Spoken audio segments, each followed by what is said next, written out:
Academic నిర్వహణ భాగంలో ప్రతి నెల మొదటి శనివారం అదేవిధంగా 4వ శనివారం వీకెండ్ యాక్టివిటీస్ నిర్వహిస్తాను.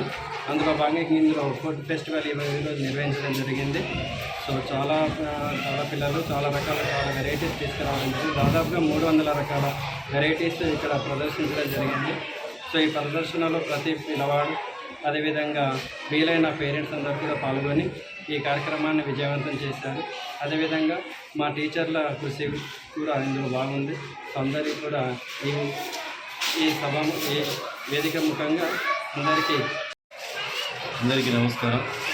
ముక్కాల్ మండల కేంద్రంలో ఉన్నటువంటి కృష్ణవేణి టాలెంట్ స్కూల్లో ఈరోజు వీకెండ్ యాక్టివిటీ కార్యక్రమంలో భాగంగా కలినరీ ఫుడ్ ఫెస్టివల్ నిర్వహించడం జరిగింది. ఈ కార్యక్రమంలో విద్యార్థులందరూ కూడా అత్యుత్సాహంతో పాల్గొన్నారు.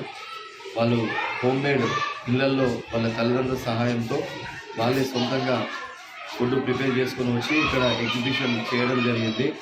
So different types of food అనేది ఇక్కడ వాళ్ళు ఎగ్జిబిట్ చేశారు. అందులో delicious food, general food, juice points, అదేవిధంగా కొన్ని జంక్ ఫుడ్స్ కానీ అట్లాంటి డిఫరెంట్ కైండ్స్ ఆఫ్ ఫుడ్ని ఈరోజు ఎగ్జిబిట్ చేయడం జరిగింది. సో ఈ కార్యక్రమంలో తల్లిదండ్రులు కూడా చాలామంది పాల్గొన్నారు. అండ్ వాళ్ళు తీసుకొచ్చినటువంటి ఫుడ్ అందరికీ ఫ్రెండ్స్ అందరితో పాటు కలిసి వాళ్ళు సంతోషంగా తిని ఈ కార్యక్రమంలో ఎంజాయ్ చేయడం జరిగింది.